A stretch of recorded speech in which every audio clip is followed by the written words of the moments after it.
जब अटैक होता है ना तो खासकर लड़कियों के साथ तो सब छोड़ के चले जाते हैं। चेहरा ये बदल जाएगा। मैंने 3 साल तक अपने चेहरे को हाथ नहीं लगाया और मैं बहुत रोती थी, तड़पती थी। अटैक चेहरे पे हुआ है, दिल पे तो नहीं हुआ है ना। तो मैंने जब अपने जैसे और लोगों को देखा तो मुझे लगा कि मैं तो फिर भी पूरी दुनिया देख सकती हूँ, मेरी आँखें हैं।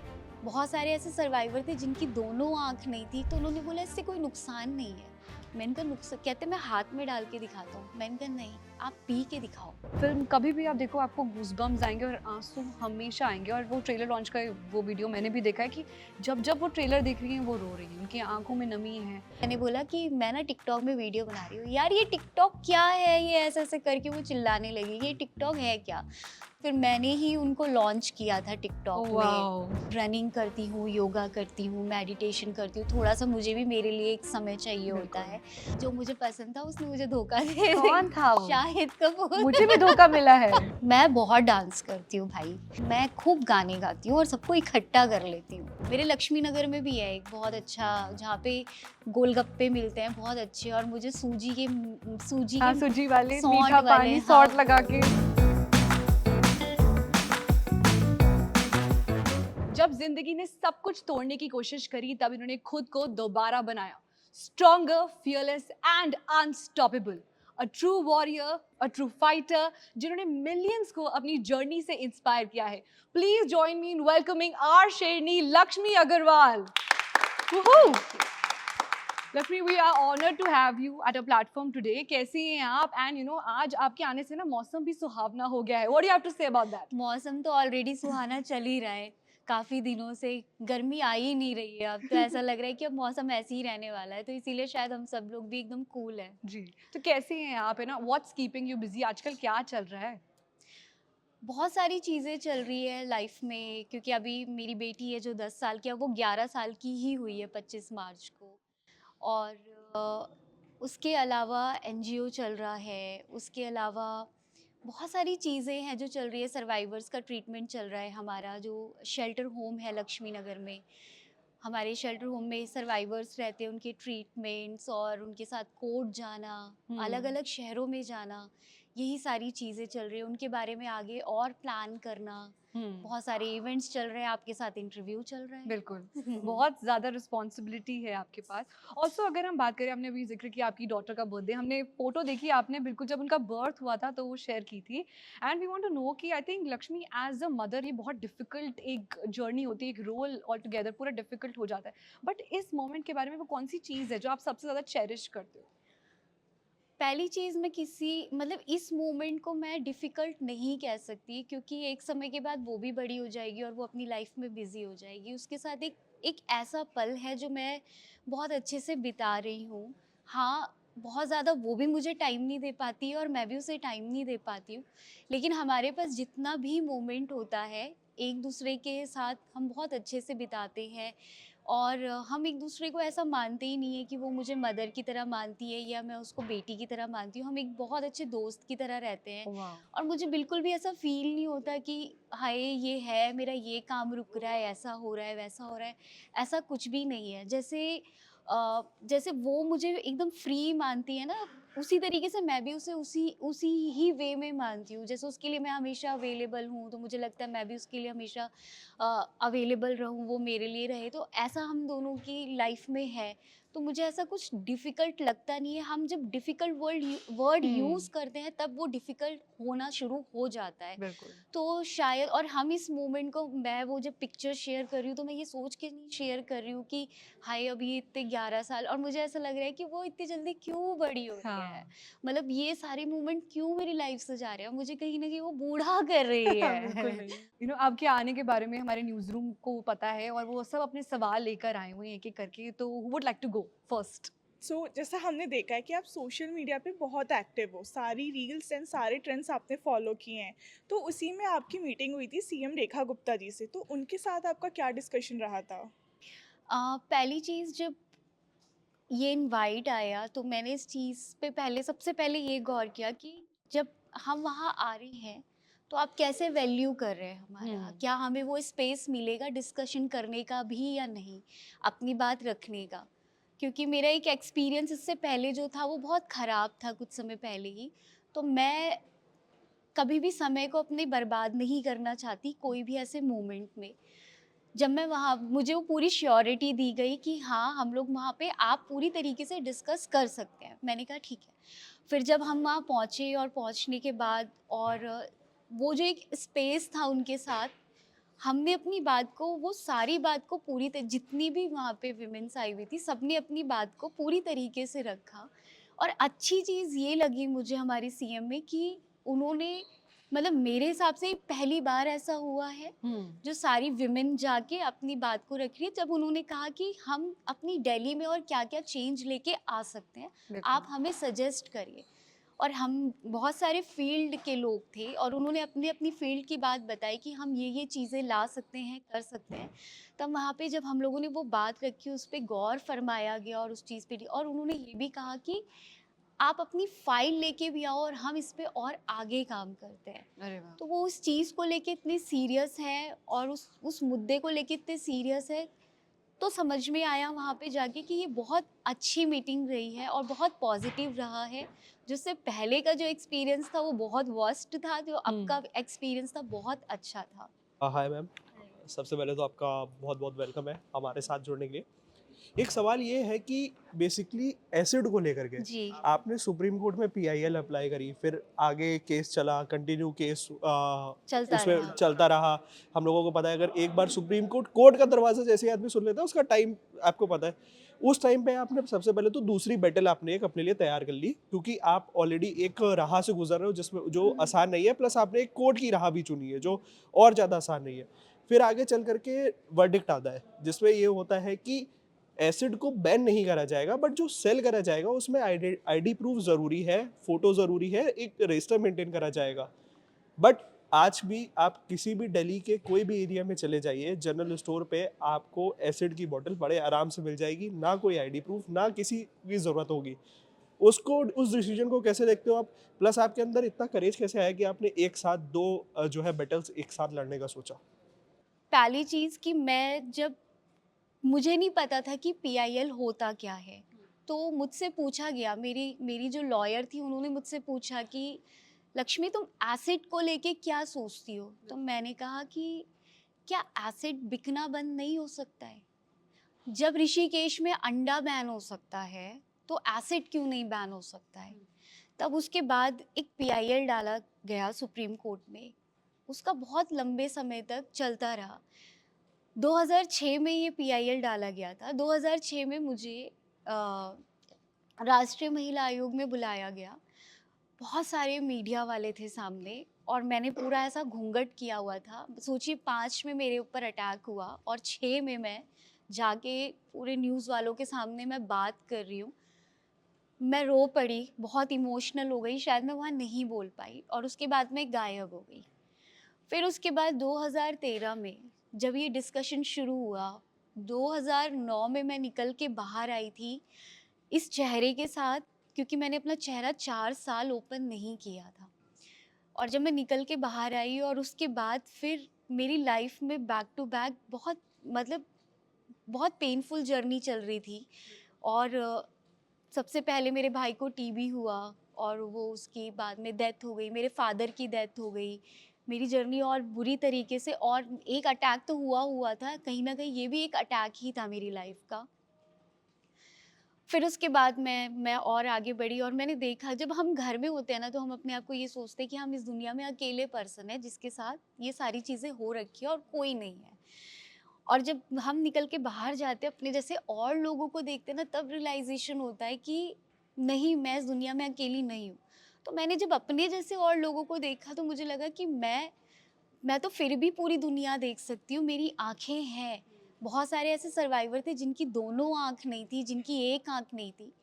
फिर उसके बाद एक कैंपेन हो रहा था एसिड अटैक को लेके, फिर मैंने वो जॉइन किया। फिर उसके बाद वहाँ पे मैंने अपने जैसे जब और लोगों के साथ खड़ी हुई, सुप्रीम कोर्ट के बाहर जब खड़े हुए और चिल्लाना शुरू किया, फिर कोर्ट ने सरकार को फटकार लगाई कि इतने सालों से ये चल क्या रहा है। और जब आप सब लोगों ने पहली बार ऐसे फेस को बाहर देखा, क्योंकि कोई एसिड अटैक सर्वाइवर बाहर नहीं आता था इस चेहरे के साथ। 2013 में ऐसा हुआ कि सुप्रीम कोर्ट के बाहर एकदम बुरी धूप में खड़े होके हम सबसे बात कर रहे हैं, लड़ रहे हैं अपने अधिकारों के लिए। जब वो जजमेंट आया, सबसे पहली सीढ़ी हमारे लिए यही थी, क्योंकि इससे पहले कोई कानून भी नहीं था। नहीं था और आप ही ने आवाज उठाई है। जब हम लोगों ने मिल के आवाज़ उठाई, जी। जब लगा उस चीज़ को लेके कि नहीं अब बस बहुत हुआ।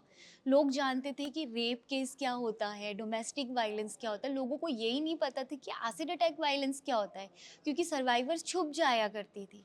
और जब सर्वाइवर खुद निकल के बाहर आई, तब लोगों को रियलाइजेशन हुआ। तब सुप्रीम कोर्ट भी तो देख ही रहा है ना, बाहर सर्वाइवर खड़ा है, अंदर भी जाके कोर्ट के अंदर सर्वाइवर खड़ा है, धूप में तप रहा है, जो कि बिल्कुल। डॉक्टर मना करते हैं। उसके बाद जो जजमेंट आई, जजमेंट आने के बाद हम भी खुश नहीं थे इस चीज़ को लेके, लेकिन हमारे लिए बच्चा जब पहला कदम आगे बढ़ाता है, चलना शुरू करता है, तो हमारे लिए बहुत बड़ी ये जीत थी बिल्कुल। कि कुछ तो आया। और उसके बाद फिर हम लोगों ने बात करना शुरू किया, मीडिया के सामने आना शुरू किया, लोगों को बताया। मतलब मीडिया हमारा चेहरा ब्लर कर देती थी, कहती थी कोर्ट परमिशन नहीं देता, तो मैं कहती थी कि मैं आऊँगी ही नहीं मीडिया के सामने। फिर जब मीडिया मेरा फेस क्लियर नहीं दिखाएगी, शर्म आनी चाहिए ना उस सोसाइटी को, क्योंकि उसी सोसाइटी का वो लड़का था जिसने मेरे ऊपर अटैक किया है। मैं भी इसी सोसाइटी की ही लड़की हूँ जिसके ऊपर अटैक हुआ है। तो मैं क्यों अपना चेहरा ढकूं? लोगों को शर्म आनी चाहिए, किसने उस लड़के को वो लड़की दे दी जिससे शादी हो गई। और उसके बाद फिर वो जर्नी शुरू हुई। फिर हम लोगों ने स्टॉप सेल एसिड करके कैंपेन शुरू किया कि एसिड बैन नहीं हुआ, एसिड खुलेआम बिक रहा है, लोगों को नहीं पता कि कानून क्या आया है। फिर हम लोगों ने कैंपेन शुरू करके लोगों को अवेयर करना शुरू किया। ये काम सिर्फ कोर्ट तक का नहीं है, ये काम एज अ पब्लिक हम लोगों का भी है, हमारी भी एक जिम्मेदारी बनती है। हम लोग न्यूज़ देखते हैं, हम लोग भी अगर जहाँ पे अंडा ब्रेड लेने के लिए जा रहे हैं, तो हम उस दुकान में जाके ये क्यों नहीं कह सकते, ये क्यों नहीं पूछ सकते कि आप एसिड क्यों बेच रहे हो। जब हम कैंपेन कर रहे थे, मैं एक शॉप पे गई, मैंने पहले मेरे वॉलंटियर्स गए थे, तो वहाँ पे जाने के बाद वो लेके आए एसिड, और मैं गई जब एसिड लेने के लिए, तो उन्होंने मुझसे कहा कि हमारे पास तो एसिड नहीं है और हमारे पास प्रूफ है आज तक पूरा। तो मैंने कहा ये रहा, कैमरे में आपका प्रूफ आया हुआ है कि आपने एसिड बेचा है। तो उन्होंने बोला इससे कोई नुकसान नहीं है। मैंने कहा नुकसान? कहते मैं हाथ में डाल के दिखाता हूँ। मैंने कहा नहीं, आप पी के दिखाओ। तो उन्होंने कहा मैं पीऊँगा तो मर जाऊँगा। तो मैंने कहा आपको नहीं पता, ऐसे छोटी छोटी बच्चियाँ घर के अंदर, बच्चे, उन्हें नहीं पता होता कि ये एसिड है या पानी है, क्योंकि वो बहुत ट्रांसपेरेंट होता है और वो पी लेते हैं। तब उन लोगों ने वहाँ पे कसम खाई कि हम कभी एसिड नहीं बेचेंगे। तब मुझे रियलाइजेशन हुआ कि जब मुझे अवार्ड्स मिल सकते हैं मेरे अच्छे कामों के लिए, तो हम क्यों नहीं इनको सर्टिफिकेट दे सकते हैं शॉपकीपर्स को। हम बहुत लोगों अच्छा ने move 500 से ज़्यादा शॉपकीपर्स को सर्टिफिकेट प्रोवाइड किए, क्योंकि ये एक पॉजिटिव चैलेंज था। तब उन्होंने कहा कि जब उस दुकान वाले को मिल सकता है तो मुझे भी चाहिए सर्टिफिकेट, मैं नहीं बेचूंगा। तो हमने भी उनको रियलाइजेशन कराया कि एक एसिड, 15 रुपए के एसिड से कितना बड़ा नुकसान हो सकता है। ये था हमारा, मतलब ये चीज़ें लेके हमने शुरुआत की थी, और आज भी हम इस चीज़ को लेके जूझ रहे हैं और एसिड अटैक हो रहा है। और मेरे हिसाब से लोगों ने अभी भी, जिस तरीके से पहले मीडिया में बहुत हाइप हुआ था, धीरे धीरे करके वो टॉपिक ख़त्म होना शुरू हो गया। लोग, जो कि अभी भी एसिड अटैक हो रहा है, मेरे हिसाब से जितने भी मीडिया वाले हैं उन्हें भी खड़े होके कैंपेन्स के साथ जुड़ना चाहिए और कैंपेन्स करना चाहिए, ताकि ये जो खुलेआम एसिड बिक रहा है, आप यकीन नहीं मानेंगे, हम 1.5 साल के बच्चों के साथ भी काम कर रहे हैं। 1.5 साल की बच्ची क्या होती है जिसके ऊपर एसिड गिरा हुआ है। हम उनको जब सामने से देखते हैं, हमारे लिए बहुत पेनफुल होता है, और मुझे वहाँ पे ऐसा लगता है कि वो वहाँ पे वो नहीं, वहाँ मैं खुद हूँ। वो दर्द आपने महसूस किया है, आपको पता है। होता है, वो पेन दिखता है, क्योंकि मैं जब भी रात में सोती हूँ तो उस पेन के साथ सोती हूँ, क्योंकि एवरी डे मैं अपनी स्टोरी को रखती हूँ और उन सबकी स्टोरी को रखती हूँ। तो बिल्कुल। मेरे हिसाब से हम सबको खड़े होना चाहिए इस चीज़ में, सिर्फ कोर्ट ही क्यों। बिल्कुल। तो लक्ष्मी, आपका इतना ट्रॉमेटिक एक्सपीरियंस रहा है और मतलब आपने खुद को एक रीबिल्ड किया है और आप जेन्युइनली बहुत से लोगों के लिए इंस्पिरेशन, मैं तो कह रही हूँ मिलियंस के लिए आप इंस्पिरेशन है, आपकी स्टोरी रीच हुई है हर जगह पे। बट उस टाइम पे आपके लिए वो पिलर ऑफ स्ट्रेंथ कौन था? मतलब कोई तो आपके साथ होगा, कोई दोस्त या फिर कोई ऐसा फैमिली मेंबर जो आपके साथ खड़ा रहा as a pillar of support? देखिए, जब अटैक होता है ना तो खासकर लड़कियों के साथ तो सब छोड़ के चले जाते हैं। मैं बहुत लकी थी कि मेरी लाइफ में मेरे फादर, मेरी मदर और मेरे पापा की बॉस शिरीन आंटी और मेरी लॉयर, ये लोग मेरे साथ खड़े थे। ये 4 लोग मेरी दुनिया थे। मेरे रिलेटिव, मेरे दोस्त, सब लोगों ने मेरा साथ छोड़ दिया। मेरे दोस्त कहते थे जैसे को तैसा। मुझे नहीं पता मैंने उनके साथ कब क्या किया है। बट वो ऐसा जब बोल के गए तो मुझे बहुत, मेरे लिए बहुत पेनफुल था। सब लोग छोड़ के चले गए, मैं अकेले। मुझे आज भी याद है कि मैंने 3 साल तक अपने चेहरे को हाथ नहीं लगाया और मैं बहुत रोती थी, तड़पती थी। मेरे पास, मेरे अराउंडिंग में कोई नहीं था मेरे पेरेंट्स के अलावा। तब मुझे रियलाइज़ेशन हुआ जब मेरे अंदर भी सुसाइड मोड आया कि मैं सुसाइड कर लेती हूँ। मैं इस चेहरे के साथ नहीं जी सकती। तो इस पे भी एक स्टोरी है कि जब मैं मिरर के सामने खुद को देख रही थी तो मुझे रियलाइज़ हुआ कि लक्ष्मी, तुम सुसाइड कर लो, तुम इस चेहरे के साथ नहीं जी सकती। क्योंकि अभी जो आप मेरा फेस देख रहे हैं, मेरे को ऐसा लगता है कि अब तो बहुत अच्छा मेरा फेस हो गया। अदरवाइज़ में नोज़ नहीं थी, कान नहीं था, लिप्स नहीं था, आँखें बहुत, मतलब बहुत ख़राब चेहरा था। मैंने एक फ़ोटो शेयर करी थी, मेरे 3 सर्जरी के बाद की फ़ोटो थी, अगर आप वो देखें वो भी इतनी ख़राब फ़ोटो थी। तो जब सोचिए, जब आप खुद को ऐसे देखती हैं तो आप कैसा फ़ील कर सकती हैं। तब उस टाइम पे देखा तो मुझे ऐसा लगा कि मैं सुसाइड कर लेती हूँ, वो शीशे को देख के। तब मुझे रियलाइज़ेशन हुआ कि लक्ष्मी, तुम तो सुसाइड कर लोगी, 2 मिनट में तुम मर जाओगी, इस 2 मिनट के बाद का क्या? क्या? फिर समाज वाले पेरेंट्स को टॉर्चर करेंगे, क्या पता एक समय के बाद ऐसा आ जाए वो भी सुसाइड कर ले। और ऐसा भी हो सकता है कि भाई लोग ये बोले कि ये जो लड़की है इसी की ही गलती गलती थी, है। वो आपकी स्टोरी फिर आगे नहीं आगे पहुँचेगी। नहीं जाएगी। और जो गलती मैंने अटैक से पहले की थी वो मैं अटैक के बाद करूँगी। वो गलती मेरी यही थी कि मैंने अपने पेरेंट्स से बात नहीं किया था। वो लड़के ने मुझे लगातार 10 महीने परेशान किया, मुझे मारा पीटा, जो उसका मन में आया उसने वो मेरे साथ किया। हुँ। और मैं क्योंकि एक लड़की थी अपने पेरेंट्स को नहीं बता सकती थी। मेरे भी कुछ सपने थे, बिल्कुल। मैं भी कुछ करना चाहती थी। मैं अपनी जगह गलत नहीं थी, लेकिन मुझे बाद में रियलाइज़ेशन हुआ कि मुझे बता देना चाहिए था।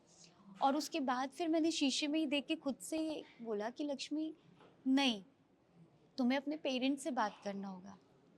तब मैं अपने पेरेंट्स के पास गई और मैंने अपने पेरेंट्स को कहा कि मुझे ना, अब कुछ समय पहले सोसाइटी के लोग आए थे और उन्होंने पेरेंट्स को कहा था कि इसको इंजेक्शन लगवा के मरवा दो। तो वो चीज़ मेरे माइंड में था। तो मैंने अपने पेरेंट्स को बोला मुझे ना इंजेक्शन लगवा के मरवा दो, मैं इस चेहरे के साथ नहीं जी सकती। तो उन्होंने, मेरे फादर ने ना मुझे गले से लगाया और मुझे प्यार किया और मेरे सर पे हाथ रखा। और मेरे फादर ने मुझसे कहा, बेटा इस दुनिया में ना ऐसा कोई काम नहीं है जो नामुमकिन हो, हर एक काम मुमकिन ही मुमकिन है। एक दिन एक ऐसा वक्त आएगा कि तुम बहुत आगे जाओगे, तुम्हें इसी चेहरे से प्यार होगा। और आज मैं कहती हूँ आई लव माई फेस। मुझे नहीं फ़र्क पड़ता कि कोई मेरे बारे में क्या सोचता है। और हमारे अंदर सबसे बड़ी प्रॉब्लम पता है क्या है? हम जिससे प्यार करते हैं ना वो प्यार नज़र आता है, लेकिन जो हमसे प्यार करता है ना वो वो प्यार नहीं कभी नहीं नज़र नज़र आता। आता। मैमा, how was your first meeting with Deepika? और ट्रेलर लॉन्च की वीडियो में वो इमोशनल भी हुई थी, तो मैं जानना चाहती हूँ कि उस दौरान क्या बातचीत रही थी आप दोनों की? दीपिका, आपका हाँ। उन्होंने रोल निभाया छपाक फ़िल्म में। वो फ़िल्म कभी भी आप देखो आपको गूज़बम्प्स आएँगे और आँसू हमेशा आएँगे और वो ट्रेलर लॉन्च का वो वीडियो मैंने भी देखा है कि जब-जब वो ट्रेलर देख रही हैं, वो रो रही हैं, उनकी आँखों में नमी है। तो वी वांट टू नो कि आपकी पहली मुलाकात दीपिका के साथ क्या रही? जब हम लोग मिले थे ना तो मतलब मेघना जी से मैं थैंकफुल हूँ, मेघना मैम का, क्योंकि उन्होंने ये रिस्पॉन्सिबिलिटी ली और उन्हें समझ में आया कि भाई इस मुद्दे को आगे लेके जाना है, क्योंकि वो सबसे पहली पर्सन वही है, मेघना मैम।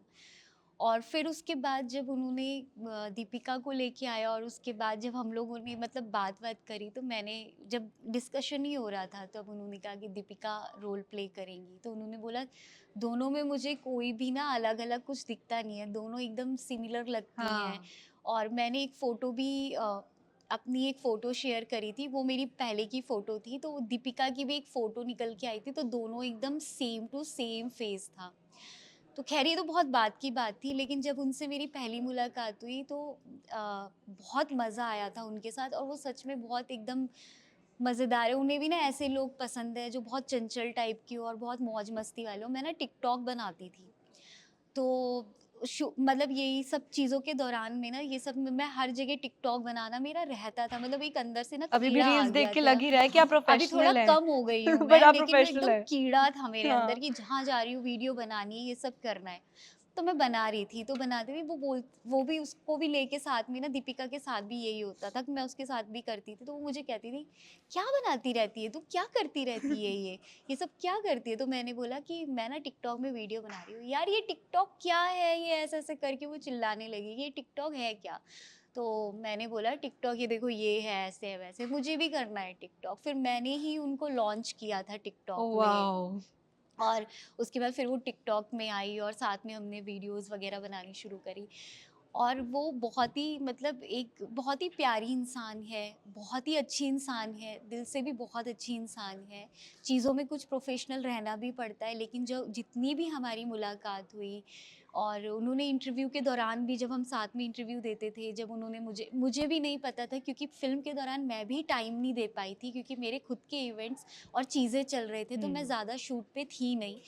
तो मुझे भी बाद में, जब आप सब लोग इंटरव्यूज़ कर रहे थे, ये सब हो रहा था, तब वो उस टाइम पे यही बता रही थी कि 4-4 घंटे लगते थे मेकअप निकालने में, मेकअप करने में।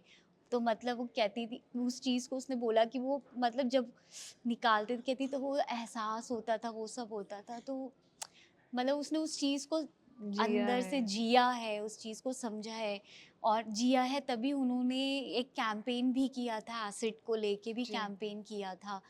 तो बहुत ही प्यारा मोमेंट था। और जब, पता है क्या हुआ, जब वो फर्स्ट लुक आया ना, मैं सोई हुई थी, और मैं जब उठी ना, तो मेरे फ़ोन में कम से कम 500 मैसेज थे। तो मुझे ऐसा लग रहा था मेरा तो बर्थडे भी नहीं है, ये सब क्या चल ये रहा क्या है, हुआ? ये सारी चीज़ें क्या हो रही है। तो मेरा ये सवाल और था कि मूवी के बाद आपकी लाइफ में क्या-क्या चेंजेस आए लाइक छपाक मूवी के बाद? मैं आपको बताऊँ, इससे पहले भी मेरी लाइफ में, क्योंकि जब सुप्रीम कोर्ट का चल रहा था, तब भी उस टाइम पे भी बहुत सारा एक बदलाव आया था। बहुत सारे इंटरव्यूज़ चल रहे थे, बहुत सारी बातें हो रही थी। मूवी के बाद जो मेन जो चेंज आया ना, मैंने अदर सर्वाइवर में देखा, वो ये देखा, जो लोग बाहर निकल के नहीं आ रहे थे ना, ओह वाह! वो सारे सर्वाइवर निकल के आना शुरू हुए, क्योंकि बहुत सारे पेरेंट्स ऐसे थे कि गाँव के भी लोग सर्वाइवर्स थे उसमें, तो वो बाहर ही नहीं निकलने दे रहे थे। तो जब वो मूवी चली ना, तो लोगों को लगा कि जब ये लड़की कुछ कर सकती है, तो मेरी बेटी और मेरे बेटे क्यों नहीं कुछ कर सकते हैं। तो बहुत सारे ऐसे सर्वाइवर निकल के आए। तो मेरे हिसाब से जो आवाज़ हमें पहुँचाने में बहुत सदियों समय लग लग गया। जाता ना, तो वो आवाज़ एक मूवी से बहुत लोगों तक पहुँच चुकी है। तो बिल्कुल। ये सबसे बड़ा बदलाव आया, जो हमें अवेयरनेस की ज़रूरत थी ना, वो अवेयरनेस बहुत अच्छे से हमें मिल गई, और बहुत सारे लोग जागरूक हुए, और बहुत सारे सर्वाइवर आज अपने पैरों में खड़े हैं, और बहुत सारे सर्वाइवर जिनकी शादियां नहीं हो रही थी, मतलब लोगों ने शादी करनी शुरू करी, और उनको एज अ लव की तरह शादी करी, ना कि बेचारी की तरह। तो इससे बड़ा चेंज और क्या है? नज़रिया ही बदल दिया फ़िल्म ने। नज़रिया ही बदल दिया, एग्जैक्टली।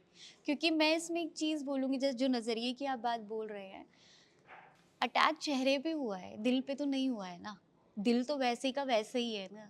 मतलब आज भी मन करता है वही मेकअप करने का, ड्रेसेस पहनने का, वो सब तो चेंज नहीं हुआ ना। तो चेहरा चेंज हुआ है, तो मेरे हिसाब से कुछ नहीं बदला है। बदलेगा तो सामने वाले का सोच, वो देख के वो कैसा रिएक्ट करता है, और उससे हमें फ़र्क नहीं पड़ना चाहिए, क्योंकि लोग तो नॉर्मल लोगों को भी नहीं छोड़ते। लोग तो ताजमहल को नहीं छोड़ रहे, तो लोग मुझे और हम सबको क्या छोड़ेंगे, बिल्कुल, लोगों का काम है है कहना। ना?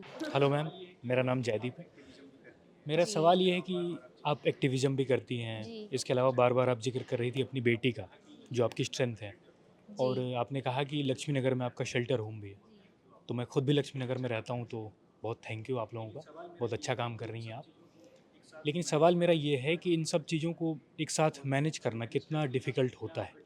और अगर मैनेज करती हैं आप, तो क्या आपका डेली लाइफ़ रूटीन रहता है और वो कितना इम्पोर्टेंट है? तो बहुत हार्ड क्वेश्चन है ये। मुझे खुद नहीं पता होता कि मैं कब सुबह हो गई और कब शाम हो गई। जब मैं सुबह उठती हूँ, तो पहले अपनी बेटी को स्कूल भेजती हूँ, और स्कूल भेज के फिर उसके बाद थोड़ा सा मैं मतलब रनिंग करती हूँ, योगा करती हूँ, मेडिटेशन करती हूँ। थोड़ा सा मुझे भी मेरे लिए एक समय चाहिए होता बिल्कुल। है, जो ये कभी कभी हो पाता है, ये एकदम रेगुलर में नहीं हो पाता, बी ऑनेस्ट।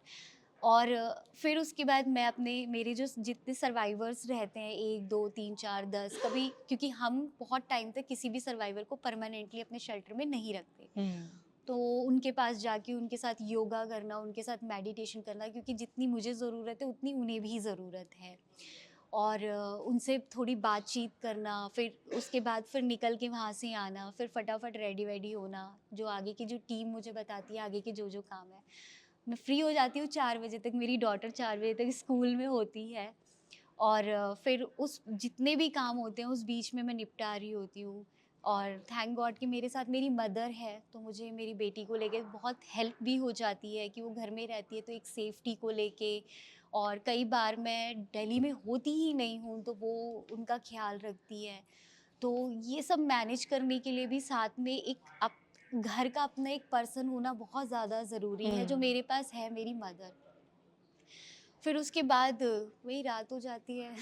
हाँ, फिर सो जाते हैं। लेकिन सोने से पहले ना मेरी एक आदत है, मैं मतलब मैं ये सोच के सोती हूँ, क्योंकि ये जीवन है और हर दिन एक नया चैलेंज तैयार रहता है आपके साथ। सही बात है। बहुत सारे लोग उस चैलेंज को नहीं भी एक्सेप्ट कर पाते हैं और कुछ लोग कर भी लेते हैं। तो मैं मेंटली प्रिपेयर होके सोती हूँ कि कल मेरे पास एक नया चैलेंज आने वाला है और उसे एक्सेप्ट करना है, और मैं बहुत कूल हो जाती हूँ। और उसके बाद फिर मैं अगले दिन, नहीं होता चैलेंज तो मेरे लिए लक होता है, जब चैलेंज होता है तो मैं उसे एक्सेप्ट करती हूँ, उसके सोल्यूशन पे जाती हूँ, उस पर काम करती हूँ। तो यही है मेरा डेली रूटीन। आई थिंक आज से मैं भी अडेप्ट करने वाली हूँ, क्योंकि बहुत मुंह में लक्ष्मी बैठी होती है, जब आप बोलोगी तो बात सच हो जाती है। हेलो मैम, मेरा नाम शालिनी है। मैंने देखा अभी बहुत सारे सीरियस क्वेश्चन पूछे गए आपसे, तो मैं आपसे पूछना चाहती हूँ कि आपकी फ़ेवरेट मूवी ऑल टाइम और आपके फेवरेट एक्टर कौन से हैं, और आपको मूवी में कौन सा जोनर पसंद है सबसे ज़्यादा? मैं ना अभी तो मैं मूवी नहीं देख पाती हूँ, क्योंकि मुझे ना शुरू से ही लव जोन की मूवीज़ बहुत पसंद थी, लाइक इश्क विश्क प्यार व्यार, और इस टाइप की मूवी ना मुझे बहुत पसंद थी।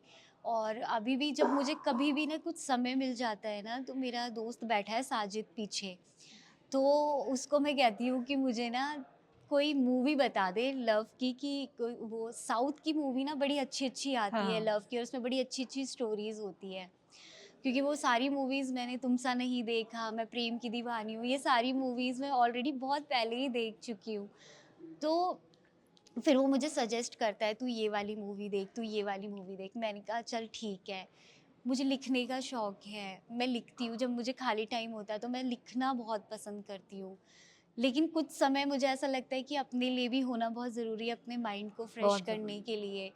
तो लव ज़ोन की मूवी तो सच में देखनी ही चाहिए, और आज भी ना मैं हूँ उस टाइप की। शायद मेरे कुछ फ्रेंड्स भी मुझे बोलते थे तू बहुत फ़िल्मी टाइप की है, हाँ। कि मैं सोचती बिल्कुल फ़िल्मी टाइप्स में ही हूँ, कि हवा में मेरे बाल उड़ रहे हैं और कोई सामने से आ रहा है। आज भी बिल्कुल। मेरे साथ है ये सारी चीज़ें, क्योंकि मुझे लगता है कि भाई ये सारे मोमेंट मतलब हमेशा ज़िंदा रहने चाहिए। हमें बिल्कुल। कोई ना कोई आपको देख ही रहा होता है। 100%। ये होता ही है। आप ठीक है, आप एक के लिए कमिटमेंट ज़रूर करते हो, लेकिन कोई ना कोई आपको देख ही रहा होता है, कोई ना कोई आपको पसंद कर ही रहा होता है। तो मुझे हाँ। इसीलिए लव ज़ोन की मूवी आज तक मुझे बहुत पसंद। मुझे फाइट बिल्कुल पसंद नहीं है। और बॉलीवुड किसी एक्टर देखिए, जो मुझे पसंद था उसने मुझे धोखा दे कौन दिया। था वो? शाहिद कपूर। मुझे भी धोखा मिला है। किससे? Meera ji got lucky, Shahid Kapoor only.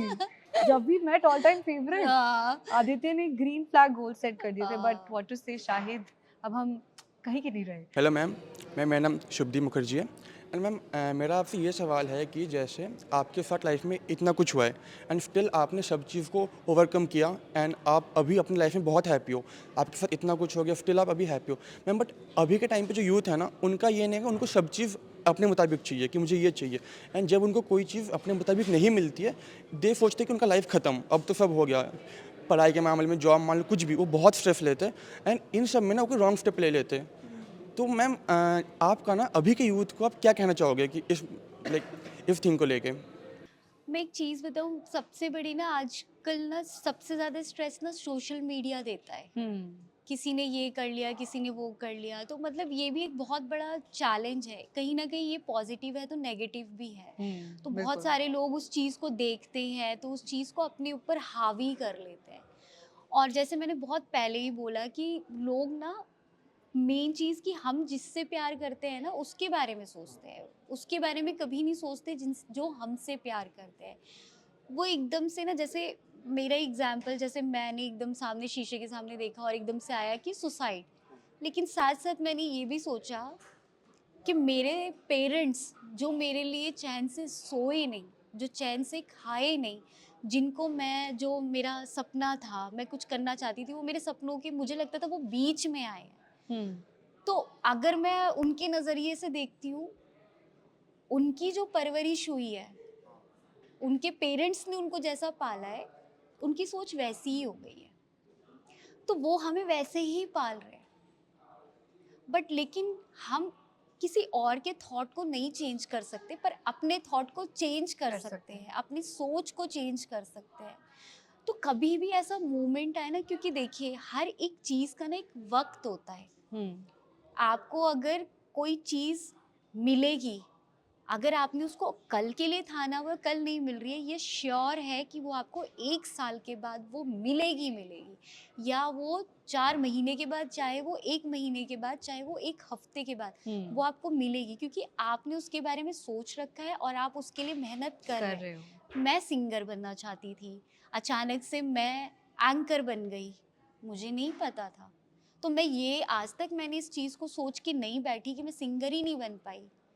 तो क्या मैंने अपनी आवाज़ बंद कर दी? मेरी आवाज़ चल रही है और मैं आज बहुत लोगों के दिल मतलब आवाज़ बन चुकी हूँ। बिल्कुल सही में। तो इसीलिए कोई भी चीज़ ना नामुमकिन है ही नहीं। आप सोच के देखो, आप बहुत छोटे से, आपको तो चलना भी नहीं आता था, बोलना भी नहीं आता था, खाना भी नहीं आता था। आपने उनके बारे में नहीं सोचा और आपने एकदम सडन किसी भी चीज़ को लेके आपने इतना हैवी कर लिया उस चीज़ को कि आपने एकदम से अपनी ज़िंदगी को ख़त्म कर लिया बिना सोचे समझे। तो ये बहुत गलत है मेरे हिसाब से।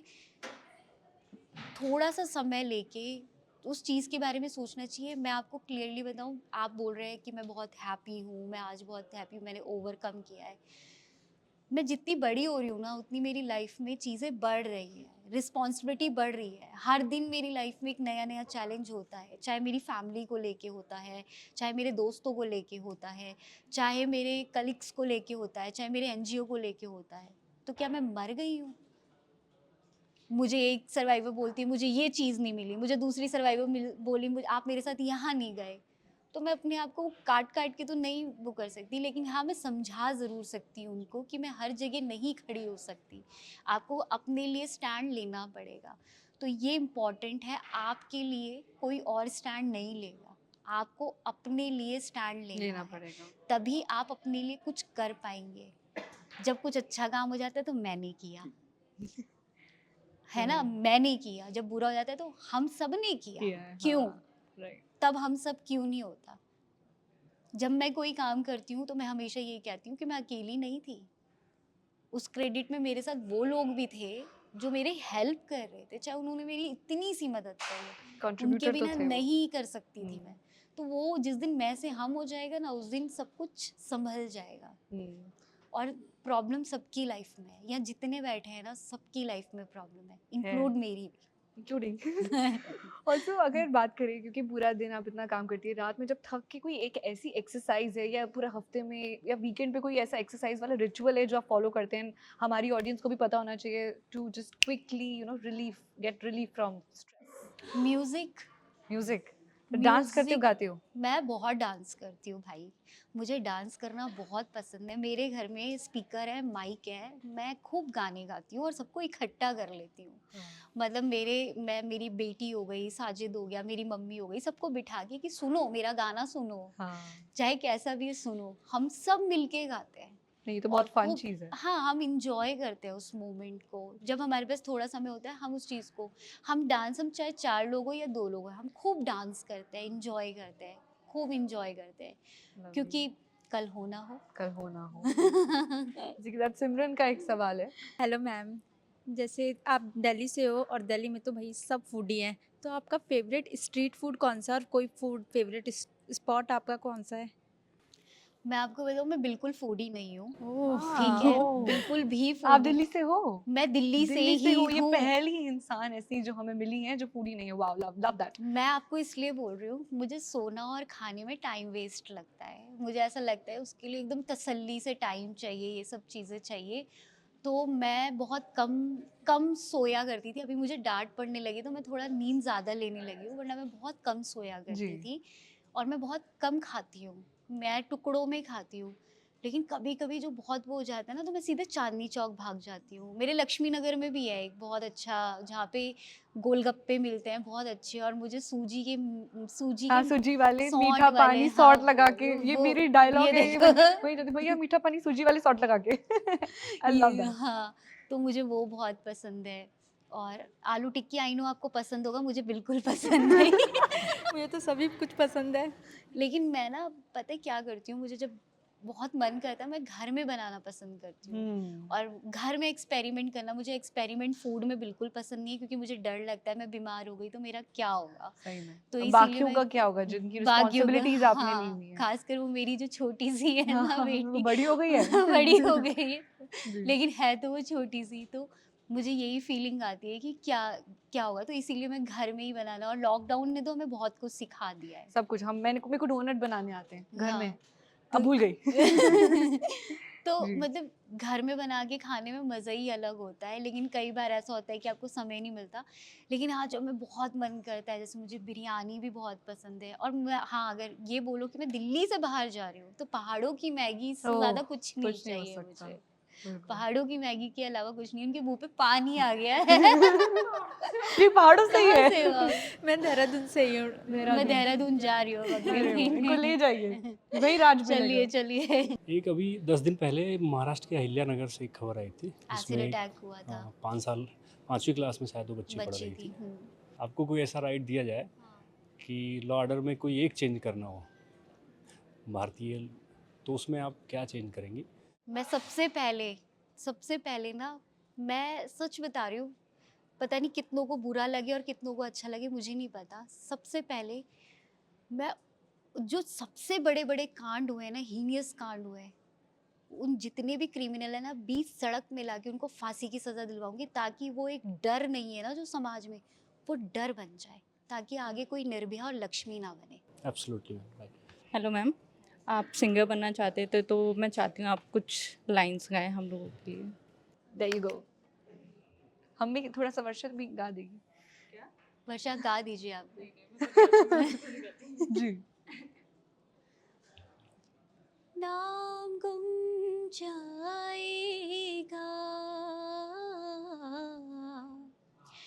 चेहरा ये बदल जाएगा,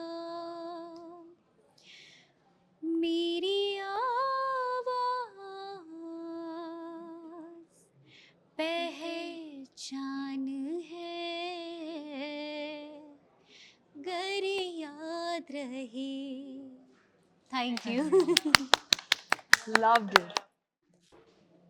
One message for the people who are watching us, जो ladies हमें देख रही हैं, कोई एक ऐसा मैसेज जो उनकी लाइफ बदल सकता है या उनके लिए बहुत मोटिवेटिंग साबित हो सकता है। मैं एक ही बात कहना चाहती हूँ कि प्लीज़ रिस्पेक्ट के पीछे मत भागिए, क्योंकि हमारे देश में इक्वालिटी होगी, रिस्पेक्ट अपने आप ही मिल जाएगी। वो रिस्पेक्ट ही क्या, जिसे भीख में मांगी जाए। तो अपने आप को स्ट्रॉन्ग रखे, जो करना चाहते हैं वो करें, जो नहीं करना चाहते उसे छोड़ दें। लोग क्या सोचते हैं, क्या कहते हैं, वो लोग सोचते हैं, ठीक है? आप क्या सोचते हैं कि आपके दिल से पूछिए। तो मेरा दिल जो कहता है मैं वही करती हूँ। मेरे अराउंडिंग में सबको पता है कि मैं बहुत ज़िद्दी हूँ, मैं वही करना चाहती हूँ जो मैं चाहती हूँ। जिस दिन आपने ये कर लिया ना कि मुझे ये काम करना है, उस दिन आपसे आप ही नहीं, सब प्यार करने लगेंगे। बिल्कुल, और एक ही लाइफ है, अपने मन मुताबिक जियो बिल्कुल। और मस्ती करो, मज़े करो and make the most of it. Thank you so much Lakshmi ji, Thank बहुत अच्छा you. लगा आपसे बात करके। आपने इन डेप्थ हमारी जो ऑडियंस है सबको हर चीज़ का आपने जवाब दिया, अपनी जर्नी इतनी खुलकर अनफिल्टर्ड होके बताई।